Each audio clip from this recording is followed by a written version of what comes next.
Amina had always been drawn to the unknown. As a journalist and anthropologist, she had spent years uncovering hidden histories and unraveling folklore that most dismissed as myths. While staying in a remote African town for her latest research, she overheard hushed whispers about a place called Nyoka Village, a settlement so cursed that anyone who entered was never seen again. The villagers spoke in riddles, their faces clouded with fear whenever the name was mentioned. Some claimed the village was abandoned, while others insisted that it was still inhabited, though not by the living. Determined to uncover the truth, Amina pressed for more details, but every attempt was met with avoidance. An elderly woman, her wrinkled hands trembling, warned her to stay away. "The village knows when someone is looking for it," she muttered. Another villager, a man with haunted eyes, whispered, "At night you can hear their cries, the ones who never returned." But no amount of cautionary tales could shake Amina's resolve. Legends always had some basis in reality, and she was determined to find it. Despite the pit in her stomach, she convinced herself that the stories were exaggerated. Perhaps there was a logical explanation for the disappearances: a hidden tribe, a dangerous terrain, or even a secret government operation. Her professional instincts urged her forward. She packed her essentials: camera, notebook, flashlight, and a survival kit, before setting off in the dim light of dawn. As she walked deeper into the jungle, an unsettling silence settled around her. There were no birds chirping, no rustling leaves, just an eerie, unnatural stillness. Strange symbols were etched into the bark of trees, their meanings unknown. A cold gust of wind brushed against her skin, making her pause. She felt as though something was watching her, hidden just beyond her sight. Taking a deep breath, she pressed on, unaware that with every step she was already crossing into the village's domain. And it had been waiting for her. The jungle grew denser as Amina followed the barely visible trail, her footsteps crunching against the damp earth. The deeper she went, the more unnatural the air around her felt, too still, too quiet, as if the very forest was holding its breath. Sunlight barely filtered through the thick canopy, casting eerie shadows that moved with every slight shift of the leaves. She soon noticed strange carvings on the tree trunks, ancient symbols etched deep into the bark. Some looked like warning signs, others like eyes staring back at her. She ran her fingers over one, its grooves rough beneath her touch. A shiver ran down her spine. These markings weren't random, they carried a meaning, a message left behind by someone, or something. Amina couldn't shake the feeling that she was being watched. It wasn't just paranoia, it was an instinctive awareness, a presence pressing against the edges of her senses. She glanced over her shoulder, but there was nothing, just the endless jungle stretching behind her. Still, the sensation remained, an invisible weight settling in her chest. Reaching into her backpack, she pulled out her GPS device, only to find the screen flickering wildly before going completely blank. She frowned and checked her compass, but the needle spun erratically, refusing to settle on a direction. A wave of unease washed over her. The logical part of her mind tried to explain it away, maybe magnetic interference, maybe a simple malfunction. But deep inside she knew better. Then out of nowhere, a child's laughter echoed through the trees. It was light, playful, almost inviting. Amina froze, her pulse quickening. No child should be this deep in the jungle, alone. Yet, the laughter came again, closer this time, beckoning her forward. Against every rational instinct, she took a step toward the sound. And then another. Something about it pulled her in, a strange, invisible thread weaving its way through her thoughts. The jungle path twisted ahead, leading her deeper into the unknown. And as she walked, the laughter never ceased. It only grew softer, more distant, like a ghost teasing her to follow. The jungle suddenly parted before her, revealing a clearing bathed in an eerie, golden light. Amina's breath caught in her throat. Nyoka Village stood before her, untouched by time. The huts, made of mud and thatched roofs, looked well-maintained, too well-maintained for a place that was supposedly abandoned for decades. Smoke curled lazily from a few chimneys, and woven baskets sat outside doorways as if their owners had only just stepped away. Yet there was no sign of life. Stepping cautiously onto the dirt path that wound through the village, Amina felt the weight of silence pressing down on her. Her skin prickled as she scanned the area, searching for any movement. The air smelled of earth and something faintly sweet, like freshly cooked food. She turned a corner and stopped abruptly. A small wooden table stood outside one of the huts, set with bowls of steaming stew and cups of water. The food was fresh.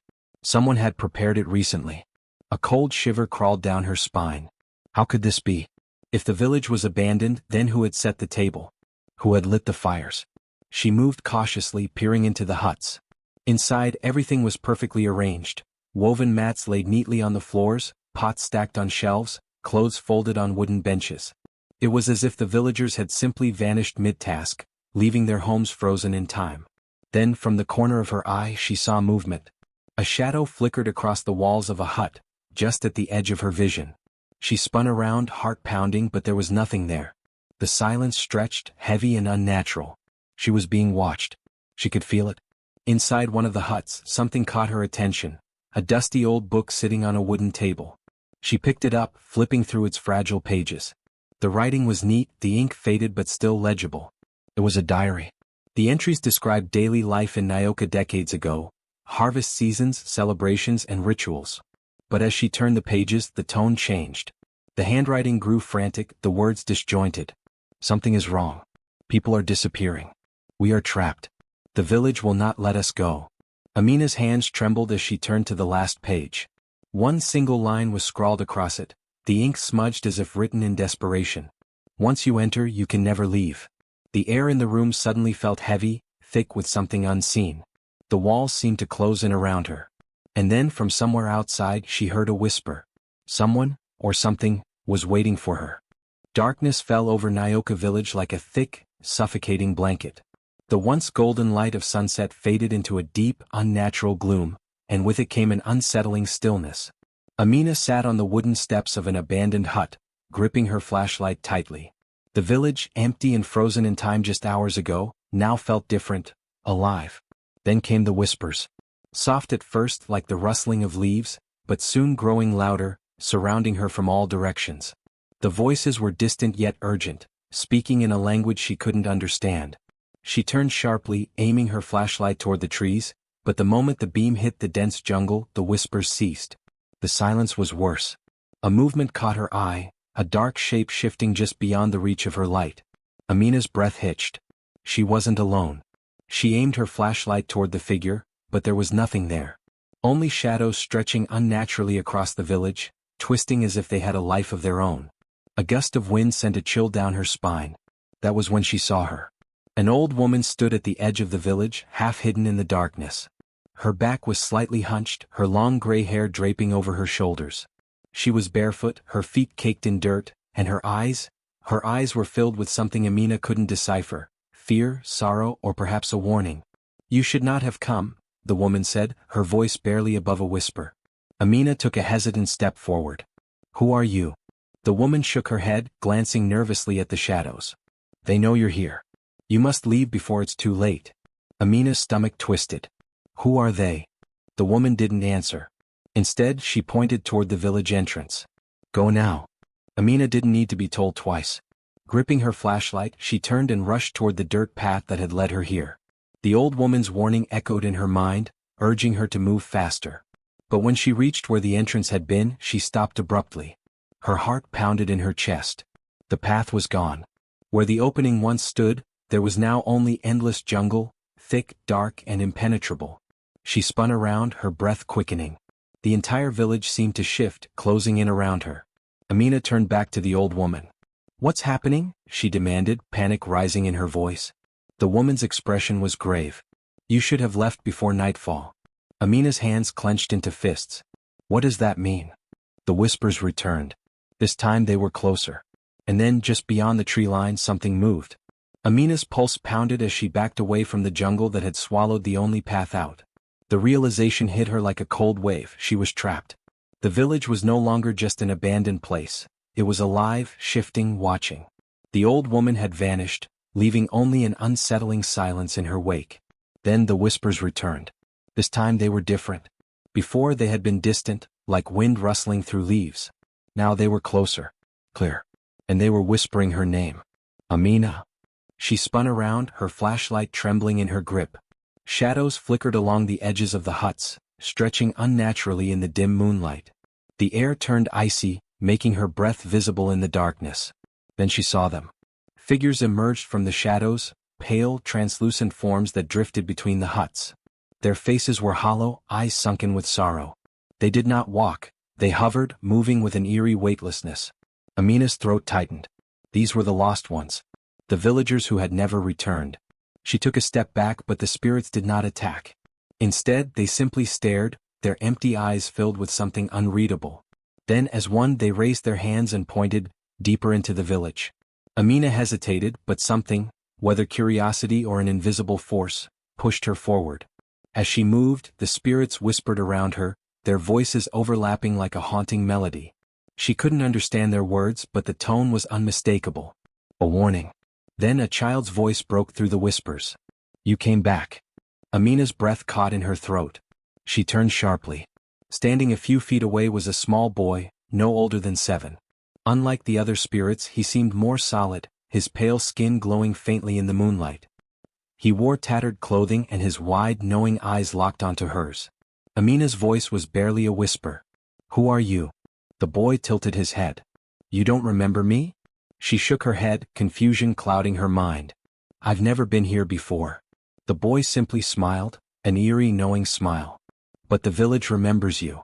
Amina's blood ran cold. Before she could ask what he meant, the boy's expression grew serious. He stepped closer, his voice dropping to a whisper. "You must find the heart of the village before sunrise, or you will never leave." Amina's stomach twisted. What is the heart of the village? But the boy only pointed toward the darkness ahead. "Hurry. They're watching." Then, before she could ask anything else, he faded into the night. The whispers returned, louder this time. The spirits pressed closer, urging her forward. She had no choice. If she wanted to escape, she had to find the heart of the village. And she had to do it before sunrise. The deeper Amina ventured into Nyoka, the heavier the air became, thick with something unseen yet suffocating. The spirits trailed behind her, their whispers a constant hum in the night. The boy's warning echoed in her mind, "Find the heart of the village before sunrise, or you will never leave." But what was the heart? And where could it be? As she moved between the huts, she spotted an old shrine at the center of the village. Unlike the other structures, this one was partially collapsed, its wooden beams charred as if burned long ago. Something about it felt wrong. Amina stepped inside cautiously, her flashlight flickering. The moment she crossed the threshold, a rush of cold air swept over her, and the whispers intensified. The walls were lined with strange carvings, similar to the ones she had seen in the jungle. But these told a story. Running her fingers over the symbols, Amina slowly pieced it together. Nyoka had once been a thriving village, prosperous and peaceful. But its chief had wanted more power, more control. Desperate, he had made a pact with dark forces, offering something in return for eternal prosperity. At first, the village flourished beyond imagination. But soon the price of the bargain was revealed. The chief's deal had bound the souls of Nyoka's people to the land. They could never leave, not even in death. When the villagers realized what had happened, they turned against their leader, but it was too late. The curse had already taken hold. One by one they vanished, becoming trapped spirits, forever lingering in the shadows of their once beloved home. Amina's breath quickened. The story didn't end there. The carvings revealed that the village's power, the curse itself, was tied to something called the heart of the village. It was the source of the dark magic, the reason no one who entered could ever leave. Many had tried to destroy it, but none had ever succeeded. A sudden gust of wind slammed the shrine door shut behind her, and Amina flinched. The spirits grew restless. She could feel their presence closing in, urging her forward. She had no choice.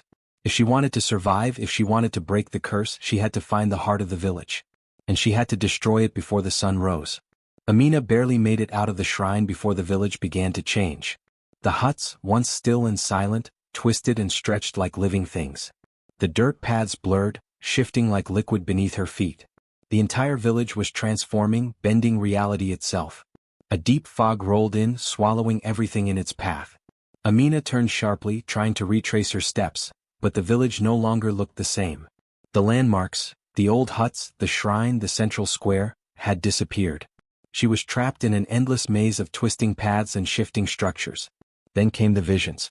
Amina gasped as the fog around her rippled, revealing a scene from the past. She saw the village chief, draped in ceremonial robes, standing before a towering bonfire. His face was etched with greed and desperation as he chanted in a language that made Amina's skin crawl. The flames flickered unnaturally, casting shadows that moved on their own. In the glow of the fire, she saw the villagers, hundreds of them, kneeling in fear, their faces contorted in terror. "Please, chief, do not do this," a woman's voice cried out. The chief did not stop. With a final, triumphant chant, he drove a dagger into the earth, and a deafening crack split the sky. A darkness, deeper than the night itself, poured into the village like a living thing.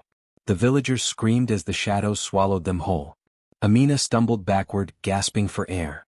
The vision faded, but the horror clung to her mind. The chief had doomed his own people. The whispers returned, but this time they weren't from the spirits of the village. They came from inside her head. You will never leave. You are just like them. Why fight it? Stay. Become one with us. The voices weren't just haunting, they were familiar. They spoke in tones she recognized, using words she had tried to forget. Her past came rushing back, memories she had buried deep. The fear, the doubt, the moments when she had felt powerless. She squeezed her eyes shut. No, this isn't real. But the whispers persisted, weaving themselves into her thoughts, making her question what was real and what wasn't. The fog thickened and suddenly she saw herself, not a reflection but a version of her, standing in the mist, staring back with hollow, empty eyes. You don't belong out there. You belong here. Amina's heart pounded. The village wasn't just trying to keep her physically trapped, it was trying to break her mind. To make her forget who she was. She clenched her fists, forcing herself to breathe. This is the curse. This is how it wins. She took a shaky step forward, then another. The illusions swirled around her, but she kept moving. She had to find the heart of the village. She had to break the spell before it was too late. The fog thinned as Amina pushed forward, her breath ragged and her mind still reeling from the illusions. Then she saw it. At the very center of Nyoka Village stood an ancient tree, massive, gnarled, and unlike anything she had ever seen. Its bark was cracked, oozing a dark, sap-like substance that pulsed, slow and rhythmic like a heartbeat. The roots twisted unnaturally, some stretching into the air like grasping fingers, others sinking deep into the earth as if feeding on something unseen. The energy emanating from the tree was suffocating. This was it. The heart of the village. As Amina stepped closer, a voice rang out behind her. You finally found it. She spun around to see the old woman standing just beyond the tree's shadow. But she was different now. No longer frail, no longer fearful. Her back was straight, her presence powerful. Amina realized then, this woman wasn't just a villager. She was something more. You knew about this all along, Amina said, her voice barely above a whisper. The woman nodded. I am the last guardian of this place. The only one who remembers the truth. Her gaze shifted to the tree, sadness flickering in her ancient eyes. This is the source of the curse. The chief bound the village's soul to it, tying every spirit here to its roots. As long as it stands, no one can leave. Amina's chest tightened. Then I have to destroy it. The old woman's expression darkened. Destroying the heart will break the curse, yes. But it is not so simple. She took a slow step forward, her voice heavy with warning. The heart is not just wood and roots, it is the village itself. Its power is bound to the souls trapped here. If you destroy it, you may not survive. You may become part of it. Amina's stomach twisted, but before she could respond, the spirits emerged from the shadows. Hundreds of them. Their translucent forms surrounded the sacred tree, their faces filled with conflicting emotions.